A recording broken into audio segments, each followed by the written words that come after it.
que serve o teste de 3000, como ele é realizado, por que ele é tão importante para corredores. Bom, antes da gente entender propriamente o teste de 3000, a gente precisa entender um conceito anterior, tá ligado? Não vamos pular as etapas. O primeiro conceito aí que a gente precisa entender é o conceito de limiares fisiológicos. O que são limiares fisiológicos, né? Eles representam a mudança nos domínios de intensidade. Mano, o que é domínio de intensidade, cara? Fala a minha língua. Os domínios de intensidade, popularmente falando, cientificamente falando também, são as zonas de intensidade. Então, você que gosta deve ter ouvido falar, pô, hoje eu estou em Z1, hoje eu estou em Z2, em Z3. Cientificamente e fisiologicamente falando, existem 3 a 4 zonas. A zona moderada, tá? Que a gente vai chamar de Z1. A zona pesada, que a gente vai chamar de Z2. E a zona aí severa, que a gente vai chamar de Z3. Existe uma zona que é chamada de extrema, tá? Que é a Z4. Mas vamos só falar de Z1 a Z3. É comum aí no ramo da corrida ter mais divisões, né? Mas é mais uma divisão didática. Por quê? Esses domínios de intensidade, como é que a gente identifica, sabe que ele existe? Porque eles são identificados a partir de mudanças fisiológicas e bioquímicas resultantes de perturbações lá no músculo. Pelo amor de Deus, o que você falou agora? Significa que, por exemplo, quando eu estou correndo a 5 km por hora, o meu músculo ele vai responder de uma forma, tá? Ele está sendo recrutado de uma forma. Agora, quando eu aumento para 10 km por hora, o meu músculo ele já está, respondendo de outra maneira, tá ligado? Bioquimicamente, fisiologicamente. Estou ali em outro patamar. Se ligou? É a partir disso que a gente consegue identificar as zonas. No dia a dia, como é que a gente percebe isso? Pô, quando eu estou em Z1, eu corro meio que infinitamente, que é meio que uma característica da zona 1, tá? Que ela você consegue aí correr longas distâncias sem cansar, é um pace ali mais baixo, então você consegue sustentar o exercício aí meio que para sempre, tá ligado? A zona 2 já é um esforço maior, porém ainda assim é sustentável, você consegue manter por um longo tempo. Já na Z3, que é a severa, é questão de tempo até você quebrar, tá bom? Você fadigar ali e interromper o exercício. E como é que elas são identificadas nessas zonas? Bom, existem várias variáveis, tá? A gente vai se concentrar em algumas, principalmente o lactato. Mas só a título de curiosidade, a Z1, a gente vai... a transição do moderado para o severo aqui, ó, a gente vai chamar de limiar 1. Então pode ser o limiar ventilatório, que é a primeira respiração, de lactato, tá bom? O limiar 2, que é a transição aqui, pode ser a partir do segundo limiar ventilatório, máxima fase estável de lactato, potência crítica, velocidade crítica, enfim. O que a gente precisa saber é que existe essa transição e ela é caracterizada por respostas fisiológicas, tá ligado? Não é, nossa, recebi um recado divino, tô em Z3 agora.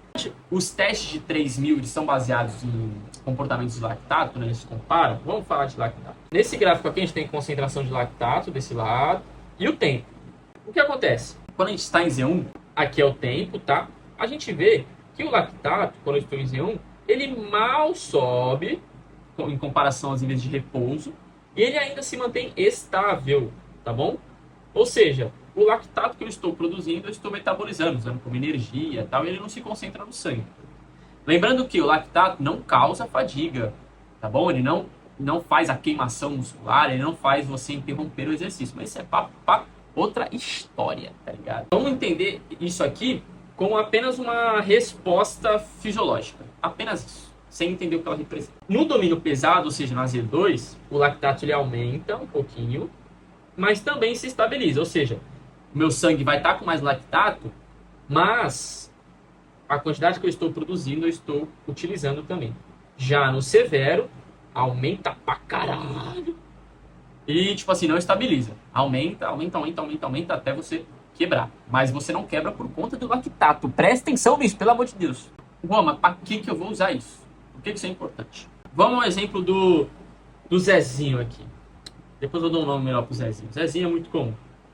Vamos supor, você vai fazer um teste incremental máximo. Lembrando que para a gente identificar da maneira mais precisa possível os limiares fisiológicos, a gente precisa fazer um teste com ergospirometria, que a gente vai ver a cinética do oxigênio, a gente vai verificar também, se a gente puder, o lactato, a glicemia, a gente consegue realmente mensurar isso. Nesse caso aqui, vamos supor, o Zezinho, aqui ó, ele está na esteira, tá bom? Então ele vai estar lá na esteira e ele vai ser submetido a um protocolo de teste incremental até exaustão. Ou seja, ele vai começar lá a correr a 6 km por hora.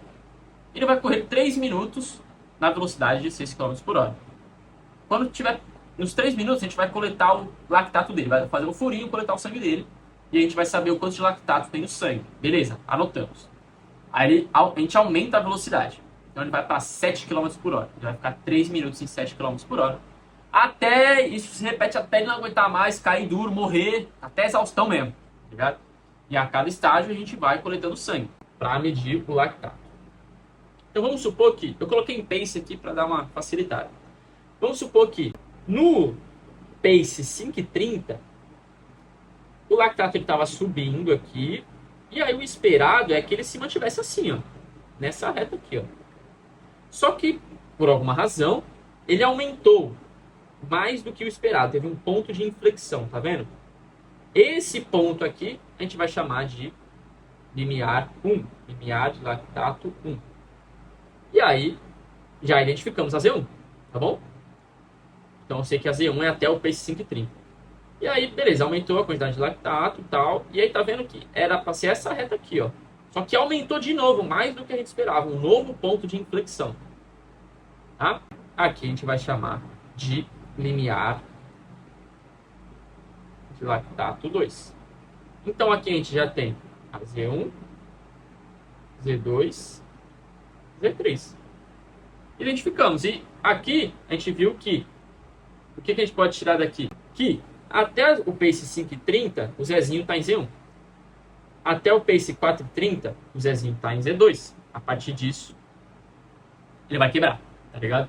Não é tão Caxias assim, né? Não, só posso até 5,30. 5,29, fudeu. Não. Mas é pra gente ter uma base, tá? E aqui ele quebrou. Aqui ele falou, não aguento mais, pausa a esteira. Por que isso é importante, Juan? Isso vai aumentar a assertividade do treino, da prescrição do treino. Por quê? Cada zona aqui vai ser caracterizada por uma resposta fisiológica diferente. Então aqui eu tenho recrutamento de fibras do tipo 1 predominante. Aqui eu já começo a recrutar fibras do tipo 2. Aqui, fibras do tipo 2x. Então aqui é 2A, aqui é 2x. Então tem um maior recrutamento dessas fibras, eu gero mais fadiga. Porém, eu também gero mais força. E cada zona aqui vai gerar uma resposta, uma adaptação ao treinamento. Então é como se eu tivesse uma receita de bolo para eu fazer o bolo. Tá ligado? Ah, Juan, posso fazer o bolo sem receita? Ah, posso. Mas talvez não saia tão gostoso quanto eu gostaria. Entendeu? Tão saboroso.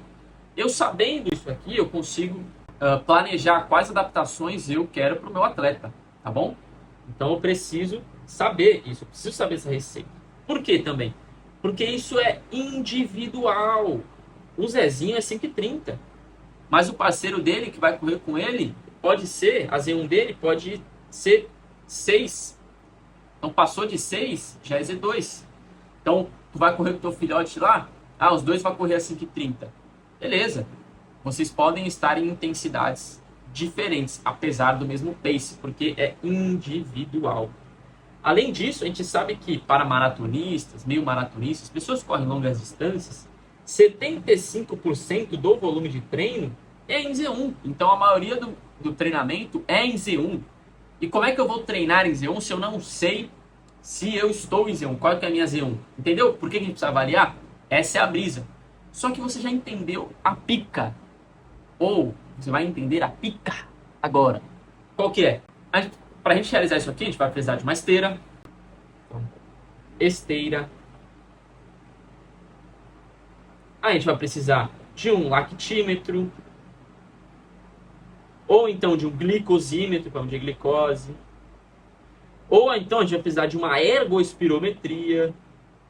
Que aqui no IAFEX, graças a Deus, a gente tem. Tá bom? não é muito prático. Entendeu? Então, porra, tu é um treinador, tu é um nutri, pô, quero fazer um trampo da hora, mas eu não tenho uma esteira, não tenho. Como é que eu vou aí montar um treino? Como é que eu vou avaliar o meu atleta aí? Como é que eu sei que ele tá melhorando se eu não tenho nada disso? E a ciência, com a sua bela arte, linda, de querer facilitar as coisas, de tentar aí trazer o conhecimento para todos, permitir uma boa prática para todos, ela falou assim, porra, como é que a gente identifica aí esses limiares sem ser com um monte dessas parafernálias? E é aí que entra o teste de 3.000 e 3.200, com o intuito de facilitar, deixar mais prático a avaliação de um atleta para que a gente consiga aí prescrever um treino mais adequado, tá bom? Então vamos lá, o teste de 3.000, finalmente. Eu deixei aqui as referências que fizeram, né, que validaram esses testes, mas o teste ele vai basicamente fazer o seguinte, você vai precisar percorrer a distância de 3.000 e 3.200, dá para fazer os dois ao mesmo tempo, né? Porque se você corre 3.000, 3.200 você corre 3.000, né? Porra. E aí você anota o tempo de cada um. Consiste no quê? Você percorrer essa distância no menor tempo possível, tá bom? No menor tempo possível. E aí você vai anotar. É importante que não tenha muita alteração, interferência climática, tá ligado? Então, tipo assim, um sol de rachata, entendeu? Tipo, ventania, muita chuva. Você também não pode estar fadigado, porque é o seu máximo. Você vai correr no seu máximo. E você também não pode dar sprints finais. Então, tipo assim, pô, falta 1 quilômetro. Nossa, vou chumbar agora. Não, é velocidade constante. E para que eles servem? Eles são validados para identificar o VO2 máximo, o segundo limiar e o primeiro limiar. Então, com os testes, a gente vai conseguir aí identificar as zonas de treinamento de uma forma prática. Importante dizer, presta atenção, isso aqui a gente está estimando por meio de fórmulas matemáticas. Aqui, a gente estava mensurando de fato o que estava acontecendo no corpo, mensurando, medindo ali diretamente.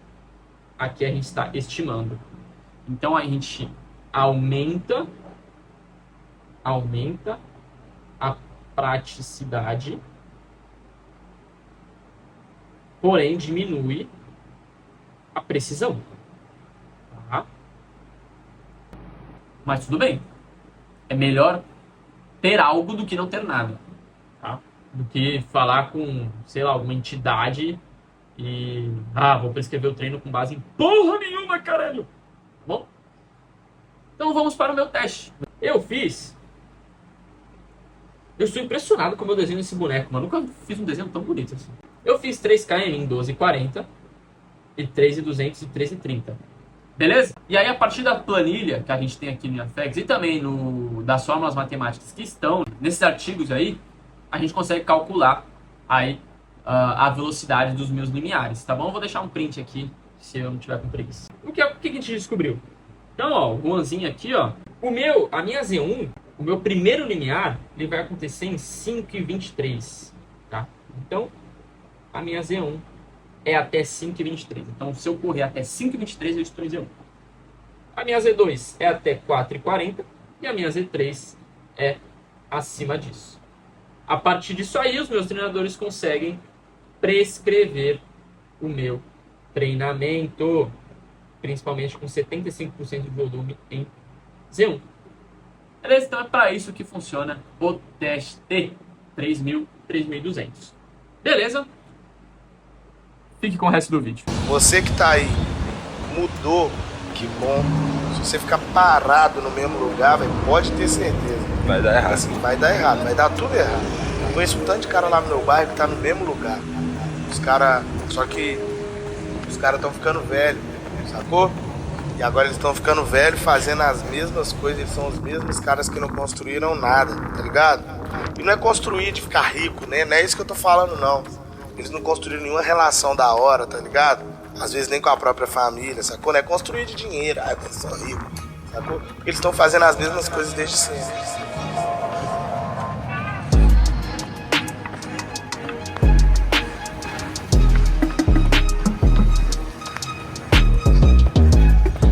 Galera, já comecei, estou aqui com o meu treinador. Fala aí, filhote. Estamos começando o planejamento aí do Juan. Ele quer correr uma maratona sub 3 horas.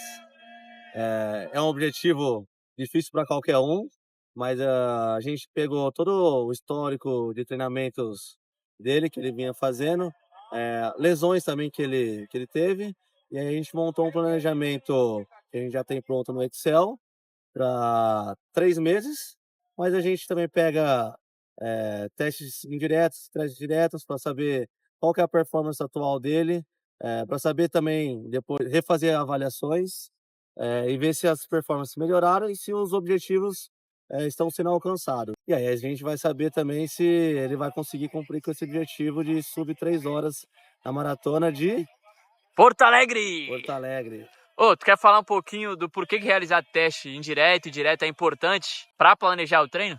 Planeja treinos através de zona de treinamento. E se a gente não souber essa zona de treinamento, a gente não tem como prescrever esses treinamentos aí de treinamentos longos, intervalados, que são nossas zonas de intensidade, basicamente. Se eu não utilizasse esses testes para entender um pouco da fisiologia e dos limiares fisiológicos que o voa se encontra, a gente ia estar jogando no escuro, fazendo qualquer coisa. E também saber assim as adaptações que estão ocorrendo no organismo dele. Se a gente não souber aonde está essa zona de intensidade, a gente não sabe o que está acontecendo no organismo dele. É a mesma coisa o médico. Ele vai prescrever um medicamento, um procedimento ali, cirúrgico, qualquer coisa que seja, baseado em uma avaliação, em um teste que seja sanguíneo, qualquer coisa. E a gente é a mesma coisa aqui. Então é isso que a gente está buscando fazer para o Juan. A gente vai pegar o ergospirômetro, que é um teste mais indicado para ele e para a gente saber onde está essa zona de intensidade, saber as adaptações que estão ocorrendo com ele. Um exemplo didático que eu costumo dar, tu falou do médico, é, por exemplo, ele vai passar um medicamento de hipertensão, ele precisa primeiro medir a tua pressão arterial. Sim. Senão não adianta ele passar nenhum sim. medicamento. Sim, exato. Porque tem níveis de pressão arterial, por exemplo, tem níveis de colesterol e aí muda a dosagem da medicação.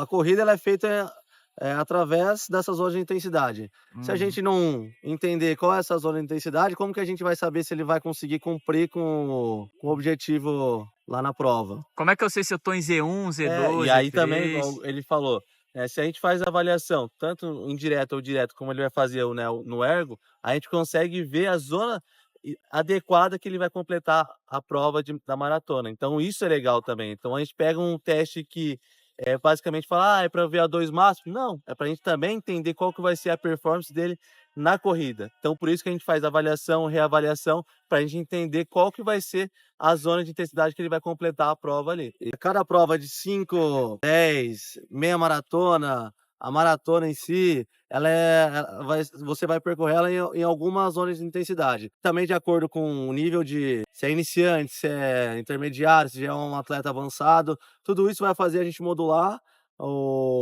a intensidade que ele vai e a estratégia de prova para cada um. Então, o Juan, a gente vai traçar uma estratégia baseada em tudo que a gente pegou aqui e falou, de histórico, de treinamento e de avaliações físicas que ele já realizou e vai realizar. Vou soltar a polêmica aqui. Aí eu quero que os dois respondam cada um. O erro que tu mais vê de treinadores, assim, prescrevendo treino de corrida? É não fazer uma avaliação. Isso aí é um erro que, sim, como que você vai prescrever, como a gente já falou? Esse é o maior erro. Tem testes indiretos que são válidos cientificamente, tem testes indiretos, né? Graças a Deus aqui no FX a gente tem essas duas opções, então isso é muito importante, tá? Então esse é o maior erro, não prescrever treinos baseado em avaliação. Agora eu quero saber o maior erro de praticantes de corrida. Aí é aquele famoso aumento de intensidade. A gente coloca aquele treino em Z1, baixa intensidade ali pro atleta, ele vai lá e aumenta a intensidade, não, acho que tá muito leve isso aqui, vou aumentar. Corre mais rápido. Completar 5K em 30 minutos. Vai lá e completa em 25. O Instagram já tem um vídeo sobre isso, tem uma explicação mais precisa. Fechou. Muito obrigado, meus treinadores.